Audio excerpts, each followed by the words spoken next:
Good afternoon, everybody. I apologize for my tardiness. We had some technical difficulties, as you could see, but I think we are ready to rock, so let's get to it. I'll begin this week with some scheduling announcements for President Trump's very busy week ahead. Tomorrow, President Trump will host his 9th cabinet meeting of the year alongside his incredible cabinet, who continue to deliver for the American people at a record pace. Later in the afternoon tomorrow, the president will make an announcement in the Oval Office on his initiative to create Trump accounts to give the next generation of Americans a jump start on savings. It will be a very exciting announcement indeed, especially for all of the parents across the country with young children and babies. On Thursday, President Trump will host the presidents of the Republic of Rwanda and the Democratic Republic of Congo to sign the historic peace and economic agreement that he brokered. On Thursday night, the President and the First Lady will celebrate one of America's greatest traditions, the lighting of the national Christmas tree on the Ellipse. And on Friday, President Trump will attend the FIFA World Cup final draw at the Kennedy Center. You all will be seeing and hearing from the President every day this week, so you have me today, and then he will take on the rest of the week himself. Next, I would like to address the horrific tragedy that took place in our nation's capital last week. A foreign terrorist that the Biden administration failed to properly vet ambushed 2 members of the West Virginia National Guard who were honorably serving here to keep the residents and visitors of Washington, D.C. safe. U.S. Air Force Staff Sergeant Andrew Wolf was severely wounded in the attack and remains hospitalized while he continues to fight for his life. Tragically, U.S. Army Specialist Sarah Beckstrom died of her wounds. She was just 20 years old. President Trump and the entire White House are praying for Andrew's full recovery at the request of his parents and their personal phone call with the president over the weekend. And we are keeping Sarah's family and friends in our prayers during this unimaginably difficult time. Sarah and Andrew represent the very best of America, 2 young patriots who were willing to put on the uniform and risk their lives in defense of their fellow Americans. Both of them truly embody the profound words spoken by Jesus Christ in the gospel. Greater love has no one than this, to lay down one's life for one's friends. Sarah and Andrew are heroes, and we will never forget their sacrifice. That means ensuring the monster responsible for this atrocity is prosecuted to the fullest extent of the law and faces the most severe punishment possible. It also means reckoning with why this atrocity was allowed to happen in the first place, so that it may never occur again. Here are the facts. The terrorist who gunned down American soldiers blocks away from the White House in an ambush was an Afghan national who was flown into our country by Joe Biden's administration in September 2021 in the chaotic wake of their botched withdrawal from Afghanistan. One of the most embarrassing moments in the history of our great country. Joe Biden's historic failure in Afghanistan continues to haunt this country and our men and women in uniform. Not only did this surrender lead to a suicide bombing that killed 13 American heroes in Kabul, but now National Guard troops were shot on U.S. soil by the same kind of enemy. We continue to live with the deadly consequences of Joe Biden's horrific leadership. Nearly 100,000 Afghans were recklessly released into the United States with little to no vetting. There was no regard for the disorder and violence that this would unleash on American communities and American culture. Reportedly, thousands of these strangers and unknown individuals were flagged to the Biden administration for national security, public safety, and fraud concerns. But the terrifying truth is that the Afghanistan debacle is just a small part of Democrats' complete and total betrayal of the American people during the Biden years. The tragedy that we just witnessed the day before Thanksgiving is a reminder that untold thousands of terrorists, gang members, and criminals were invited into our country and remain here to this very day. The border is now secure, thanks to President Trump, but the threat in our interior remains real and urgent. These public safety threats are already inside our land. And President Trump was elected on a promise to find and remove them. And he has already taken significant steps and made significant progress towards fulfilling this promise. But there is more work to be done because President Trump believes that he has a sacred obligation to reverse the calamity of mass, unchecked migration into our country. As a result, the Trump administration is now actively re-examining all of the Afghans imported into the country by Joe Biden. Any individual who threatens our national security or our citizenry will be subject to removal. President Trump has already permanently paused migration of foreign nationals from third world countries that pose a very high risk to the United States.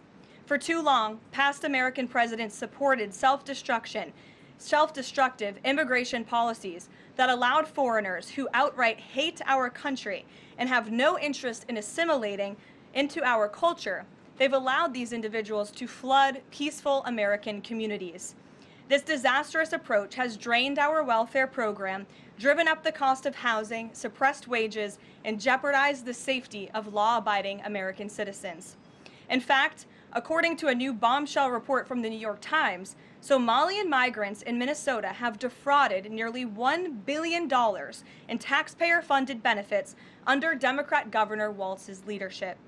President Trump is putting an end to this dangerous America Last approach. His position is rooted in common sense. In the wake of last week's atrocity, it is more important than ever to finish carrying out the president's mass deportation operation. America cannot allow millions upon millions of unvetted illegal aliens to be rewarded with amnesty after they broke our nation's laws to come here. They must go back to their home countries. It is also essential to immediately address the massive fraud and corruption that has been going on for decades in other aspects of our immigration system, most notably when it comes to asylum claims. Millions of people who have come here under false pretenses are told blatant lies now enjoy temporary legal status. President Trump is ending this scam as well, and I would point out that the Democrats have tried to block this administration from doing so at every turn with lawsuit after lawsuit. The hard truth is that even when it comes to our legal immigration system, past presidents have failed to ensure that all prospective citizens love America, will add value and contribute to our communities, and will assimilate into our culture. Leaders have a duty to defend and advance the interests of their own people, not foreign nationals. Leaders also have a duty to preserve the integrity and character of our nation's national identity. That is why President Trump is more committed than ever to fully restoring American sovereignty by keeping our borders secure, removing all illegal alien invaders, and rebuilding a legal immigration system that makes sense and benefits our country. President Trump has no higher responsibility than to defend our homeland and our people, and he will never waver in doing so. With that, I will open it up to questions, and we'll lead today with Isabel Brown, who is in our new media seat. She's a very popular face on television these days. She's built a great independent media podcast and platform with the Daily Wire, and I appreciate your being here, Isabel. Thank you for being Karoline, here. appreciate it and appreciate the briefing. Many Americans, in light of these recent events that you just mentioned, are starting to say that we are being invaded as a country, culturally and logistically, when it comes to immigration. And we know that immigration without assimilation is indeed invasion. So given the recent remarks from Vice President Vance on a college campus about dramatically reducing legal immigration to address some of this crisis, and President Trump's Truth Social post last week about individuals who may be non-compatible with Western civilization, are there any conversations happening or plans being made behind the scenes for the administration to implement at least a temporary immigration moratorium, for example, in light of what the American people might be calling for? So, Isabel, it's a great question, and I think I spoke a little bit to the heart of your question in my opener there. I would add that the Trump administration has done more to limit migration, both illegal and legal, than any administration in history. And I'll just walk you through some of the actions that we have taken thus far. Number one, the Trump administration issued a travel ban for 19 countries, including Afghanistan, special immigrant visas, which is a legal pathway to get here, which we know many Afghans have utilized to come into the country, have now been paused since the tragic shooting last week. Refugee admissions were suspended for Afghans from this administration on day one, and refugee admissions into the country right now are essentially at zero, with the exception of Afrikaners fleeing persecution in South Africa. The State Department has also heightened their scrutiny and vetting of all visas and have revoked visas, as you know, for those who do not align with our country's national interests. The Secretary of State has the right to do that, and we've taken unprecedented action to do just that. We are also now pausing all asylum adjudications for additional vetting as well. And so additional actions I don't have to read out for you today, but I would just remark that the President has made tremendous progress on this front, and it's why it's so crucial that we not only secure the borders, which the President did in record time. We have 0 illegal aliens entering into the country month after month, but we also are taking a look at those who are already in the interior of our country and removing them if they are here illegally, and also taking a look at these visas. Again, having a visa in the United States is not a right, it is a privilege. And the Secretary of State, if you are deemed contrary to our country's foreign national interests, has the right to revoke that privilege. Thank you. Gabe. Thank you, Caroline. Excuse me. Regarding Venezuela, the President said yesterday that Secretary Hegseth had denied that second strike, the reported second strike on an alleged drug vote on September 2nd, the Secretary said to the President that didn't happen. But to clarify, I just wanted you to clear this up. In his social media post, Secretary Hegseth didn't go into details about that strike. He just said U.S. operations in the area were lawful, and he said that the story and media reports were fabricated. So to be clear, does the administration deny that second strike happened, or did it happen and the administration denies that Secretary Hegseth gave the order? The latter is true, Gabe, and I have a statement to read for you here. President Trump and Secretary Hegseth have made it clear that presidentially designated narco-terrorist groups are subject to lethal targeting in accordance with the laws of war. With respect to the strikes in question on September 2nd, Secretary Hegseth authorized Admiral Bradley to conduct these kinetic strikes. Admiral Bradley worked well within his authority and the law, directing the engagement to ensure the boat was destroyed and the threat to the United States of America was eliminated. And I would just add one more point to remind the American public why these lethal strikes are taking place. Because this administration has designated these narco-terrorists as foreign terrorist organizations. The President has a right to take them out if they are threatening the United States of America and if they are bringing illegal narcotics that are killing our citizens at a record rate, which is what they are doing. And under the previous administration, there was enough fentanyl trafficked into our country to kill every American man, woman, and child many times over. And so that's why you've seen a drastic difference in this administration's policy with respect to the last, and it's one of the many reasons the American public reelected this president and support this Secretary of War in conducting these strikes. So to be clear, to clarify, Admiral Bradley was the one who gave that order for a second strike. And he was well within his authority to do so. And a separate question, the President several days ago said it was his intention to pardon the former president of Honduras, who was a convicted drug trafficker. And yesterday on Air Force One, the President said that if someone sells drugs in that country, that doesn't mean you arrest the President and put him in jail for the rest of his life. How is that different than what the administration is accusing Venezuela's Nicolas Maduro of? You're cherry-picking the President's statement a little bit yesterday, as he also said yesterday the people of Honduras have highlighted to him how the former President Hernandez was set up. This was a clear Biden over prosecution. He was the president of this country. He was in the opposition party. He was opposed to the values of the previous administration, and they charged him because he was president of Honduras. There were some other egregious facts that came out during this trial, and I would encourage you to report on them. His court-appointed lawyer was only given 3 weeks to prepare for trial. He shared that his conviction was lawfare by the leftist party, who, quote, struck a deal with the Biden-Harris administration. Hernandez has highlighted there was virtually no independent evidence presented, and many of his conviction was based on testimony from many admitted criminals who hoped that cooperating would reduce their own penalties. So the President heard the concerns from many people, as he does, and he's, of course, within his constitutional authority to sign clemency for whomever he deems worthy of that. Jackie. Thank you, Caroline. Following up on Gabe's question, you said that the follow-up strike was lawful. What law is it that allows no survivors?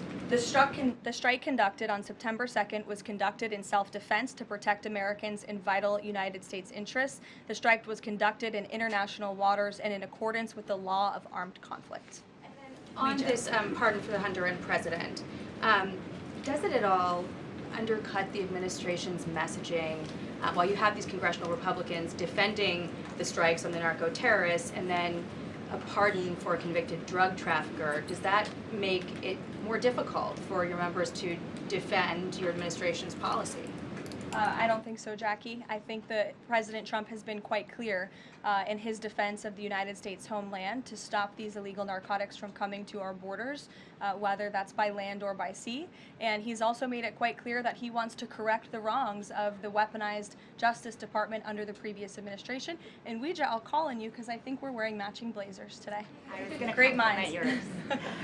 Thank you, Caroline. Sure. So just to be clear, to clarify on Jackie and Gabe, did Admiral Bradley order that second strike because there were still survivors after the initial strike? Again, as I read for you, Admiral Bradley worked well within his authority in the law. He directed the engagement to ensure the boat was destroyed and the threat of narco-terrorists to the United States was completely eliminated. So was the initial order from Secretary Hegseth, everyone be killed, and did that come from President Trump? I saw that quoted in a Washington Post story. I would reject that the Secretary of War ever said that. However, the President has made it quite clear that if narco-terrorists, again, are trafficking illegal drugs towards the United States, he has the authority to kill them. And that's what this administration is doing. And can I Danny? follow up on the MRI? Because President Trump Sure. yesterday said that he would release the results of his MRI. Is that happening right now? It is happening right now. As part of, and this is a summary from the President's physician, and we will release it right now. I think my team has it teed up for all of you. I'll read it for you, and then you'll get it physically as well. As part of President Trump's comprehensive executive physical, advanced imaging was performed because men in his age group benefit from a thorough evaluation of cardiovascular and abdominal health. The purpose of this imaging is preventative, to identify any issues early, confirm overall health, and ensure the President maintains long-term vitality and function. President Trump's cardiovascular imaging was perfectly normal. No evidence of arterial narrowing impairing blood flow or abnormalities in the heart or major vessels. The heart chambers are normal in size, the vessel walls appear smooth and healthy, and there are no signs of inflammation or clotting. Overall, his cardiovascular system shows excellent health. His abdominal imaging is also perfectly normal. All major organs appear very healthy and well perfused. Everything evaluated is functioning within normal limits with no acute or chronic concerns. In summary, this level of detailed assessment is standard for an executive physical at President Trump's age and confirms that he remains in excellent overall health. Again, we will provide that to you. I think that's quite a bit of detail, and in the effort of transparency, the President promised it last night, and we have delivered today. So there you go. Danny. Thanks, Caroline. Just going back to Venezuela, can you confirm that President Trump is going to be hosting a meeting of his national security team in the Oval Office today on Venezuela? And what are they going to discuss? Are they hoping to reach a kind of final decision on that? Out of the effort of transparency, I will confirm that the President will be meeting with his national security team on this subject and on many matters. He meets with his national security team quite often. He's the commander-in-chief. It's part of his responsibility to ensure that peace is ongoing throughout the world. I'm definitely not going to detail the specifics of a meeting between the President and his national security team that's taking place in the Oval Office, but I'm happy to confirm that meeting is taking place for you. Can you tell us, is there still, what's the position on whether US troops on the ground is a possibility there? Is that, I know you've answered that before, but what's the current operative In status? Venezuela? I think my previous answer stands. There's many options at the President's disposal that are on the table, and I'll let him speak on those.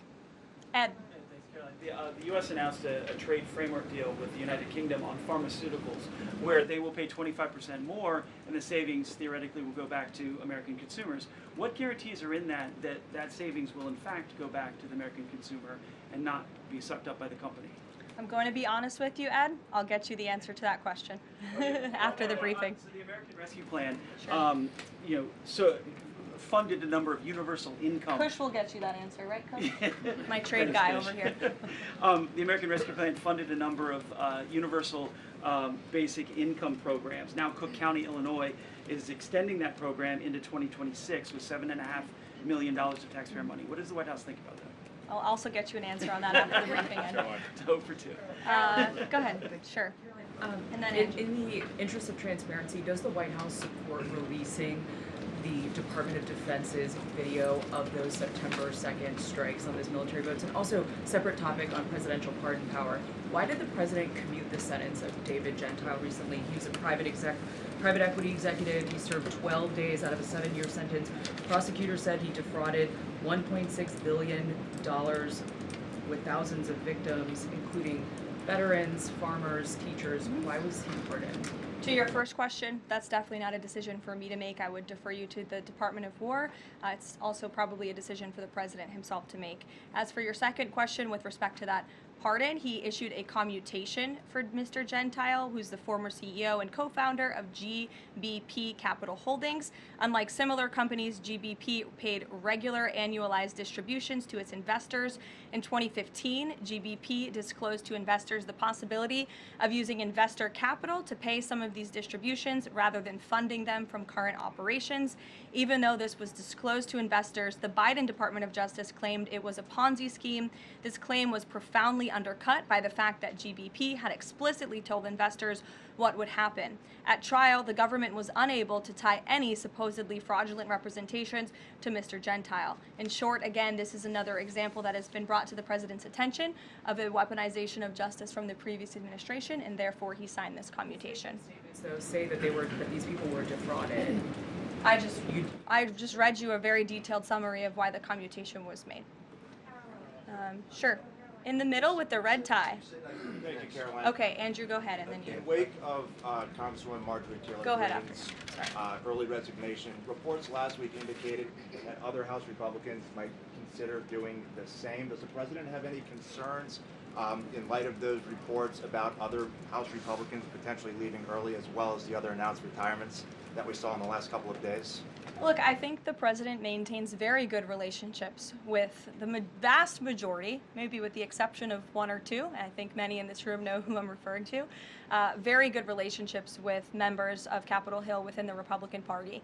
And the president clearly is the unequivocal leader of the Republican Party. I think it was a recent CNN poll that actually showed that more than 90% of Republicans continue to support President Trump as the leader. So he maintains very good relations, as does his entire team here at the White House. And of course, we have a very slim margin in the House, and the president wants that to continue. Andrew, go ahead. Sure. First, on the Venezuela strike, you said that that second strike was in full accordance with the law of armed conflict, but the Navy's own manual of law of war says that specifically firing on survivors from a wrecked vessel is an example of a war crime that's forbidden under U.S. law and the law of armed conflict. So was that second strike in following law of armed conflict, and then second on immigration? Again, Andrew, I would reiterate to you the strike was conducted in international waters and in accordance with the law of armed conflict.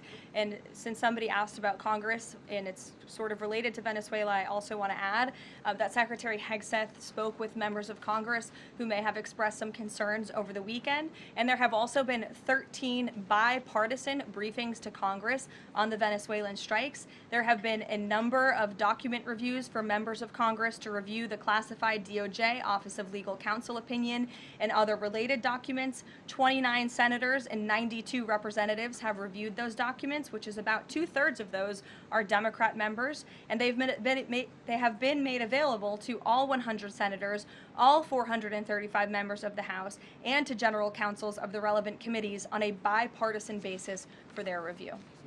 On immigration, during your topper you said, and I quote, "Leaders also have a duty to preserve the integrity and character of our nation's national identity." Can you explain what you mean by our nation's national identity and integrity and character, and how would refugees, people coming from war-torn places who are seeking a safe haven in America, like many of our forebears in this room, not add to our nation's integrity and character of our national identity? I'll tell you what does not add to our nation's character and integrity is refugees who come here under the alleged plight of asylum and fleeing persecution, and then come to the United States to abuse our system and rip off American taxpayers. And as I pointed out, the New York Times, to their credit, it was about 6 months too late, but they did write about how Somali immigrants in Minnesota have been ripping off American taxpayers. In fact, 86 people have been charged in a rampant and widespread fraud scheme spanning multiple programs in Minnesota. Of those 86, 78 of those people are Somali, 91% of them charged. So far, 59 of those people have been convicted for their roles in fraud plots that have stolen $1 billion from taxpayers. In one scheme, and this is egregious, a nonprofit and its affiliates with these Somali migrants claimed to have fed tens of thousands of American children during the pandemic. They were reimbursed for those meals by taxpayers. However, federal prosecutors found that almost all of those meals were never even delivered to hungry children. In fact, those organizations' leaders spent the money on houses, luxury cars, and real estate in Turkey and Kenya. Another scheme involved hundreds of organizations who were reimbursed for services that were supposed to help people at risk of homelessness. Once again, those services were never provided. All of this has happened under Democrat leadership in a Democrat-run state, where these refugees, these migrants are coming to the United States. They are abusing our system. They are draining our resources that should be going to law-abiding, taxpayer-funded, tax-paying Americans. And this president is not going to put up with it anymore. Rachel. Thank you, Karoline. Just to follow back up on the Washington Post reporting, so much of the concern from Democrats and Republicans is focused on the survivors. Why won't the administration either confirm or deny or reveal whether or not there were survivors after that initial first strike? And what imminent threat would two survivors pose who were clinging presumably to the wreckage of that boat? Again, as I said, I think you guys are sort of not listening fully to the statement I've provided. Admiral Bradley worked well within his authority and the law, directing the engagement to ensure the boat was totally destroyed and the threat to the narco-terrorists, to the United States, was eliminated. And for any further questions about his thinking, I would defer you to the Department of War. I obviously wasn't in the room for these. Just to follow up, Karoline, just on the administration's policy when it comes to survivors, was there a change in policy after this strike on September 2nd?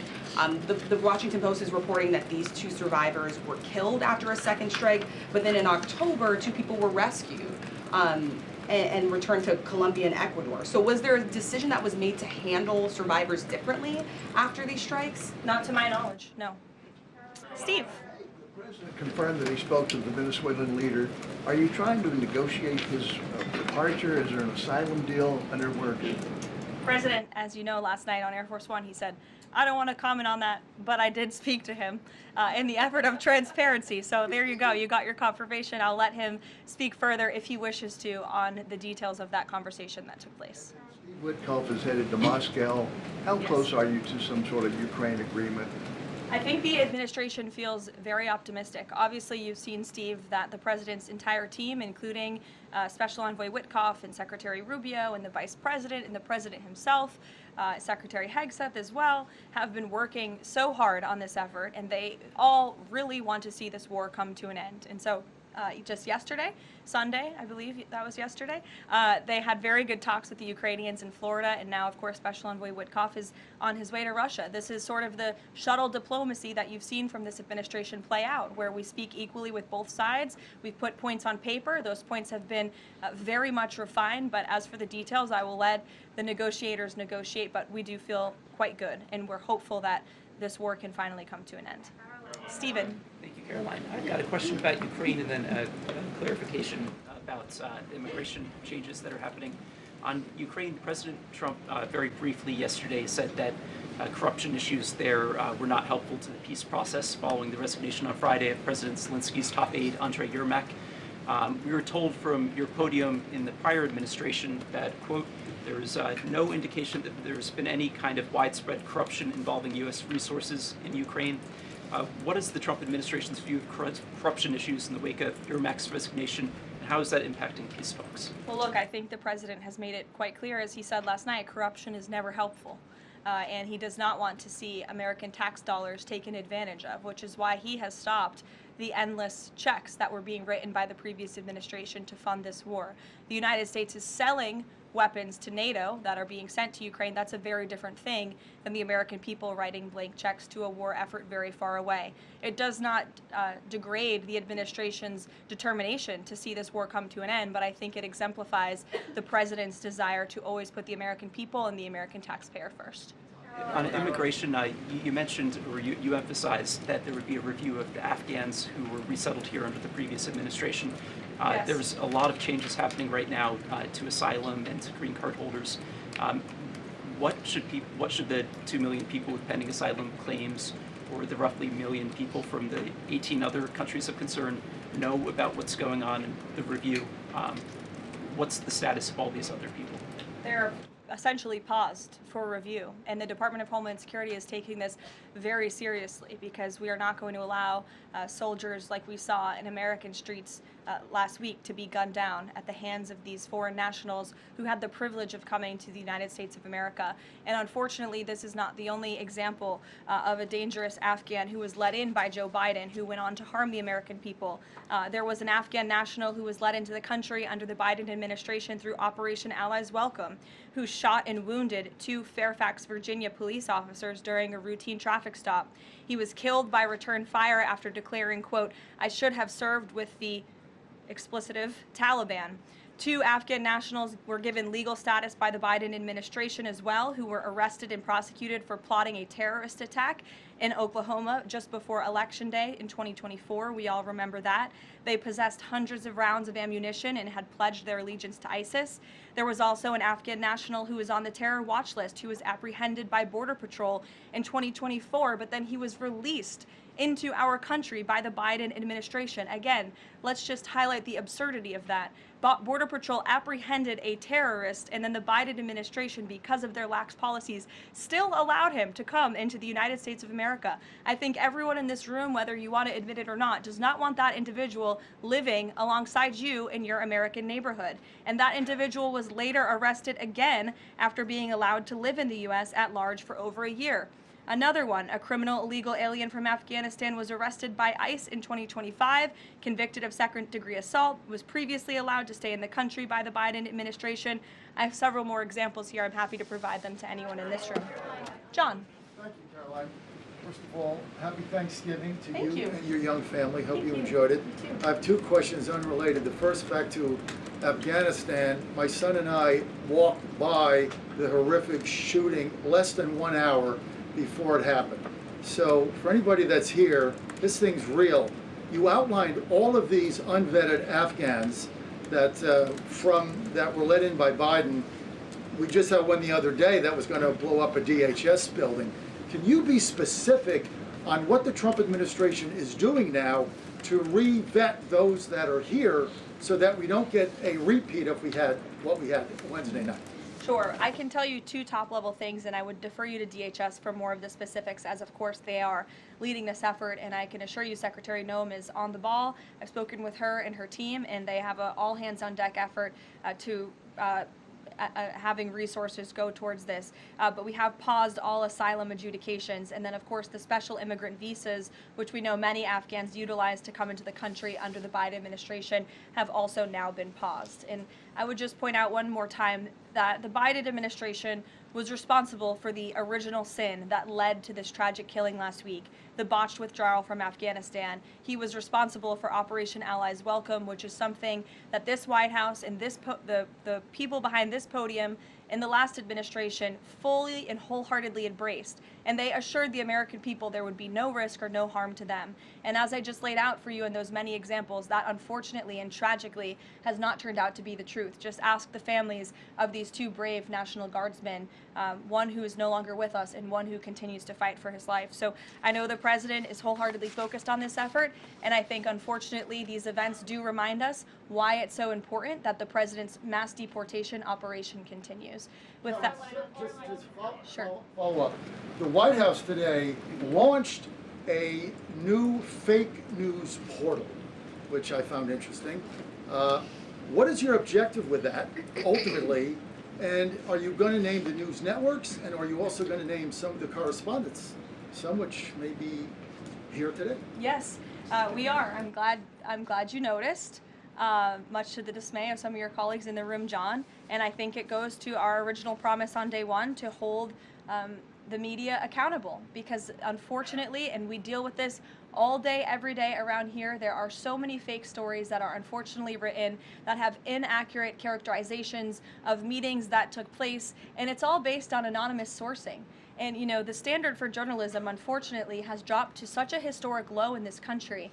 And again, we deal with it every day, where you can have an anonymous source who has no idea what they're talking about, zero credibility, call up a reporter in Washington and say, hey, I heard this, and then the next thing you know, it's on the front page of the New York Times. It's really incomprehensible. We appreciate the journalists, some of those who are in this room who do reach out for comment, who try to get things right, and there are some that remain. But overwhelmingly, the fake news that we see pumped out of this building on a day-to-day basis, it's honestly overwhelming to keep up with it all, and to constantly have to defend against these fake news and these attacks. And I will point out one fake news story over the weekend before I let you all go, from the New York Times that took about 1/3 of the president's daily calendar and his daily schedule and said that he's doing less than he did in his first term, or he might not be fit for the job. That is unequivocally false, and it's deeply unfortunate that this story was written by the same outlet and the same reporter who wrote this: Biden is doing 100% fine after tripping while boarding Air Force One. Oh, same outlet, same reporter who wrote that President Trump is not fit for the job. Are you kidding me? You all see him almost every single day. He is the most accessible president in history. He is taking meetings around the clock. Another one. Biden declared, quote, healthy and vigorous after his first presidential physical. I don't see headlines like that too often about this president. Again, same reporter, same outlet who wrote falsely over the weekend that President Trump is not fit for the job. I can assure you he absolutely is. You all see that with your own eyes on a daily basis, and the president's physician has now given you all 3 detailed reports on the state of the president's health. So with that, I will leave you all and we'll see you tomorrow. Thank you. Thank you, Caroline.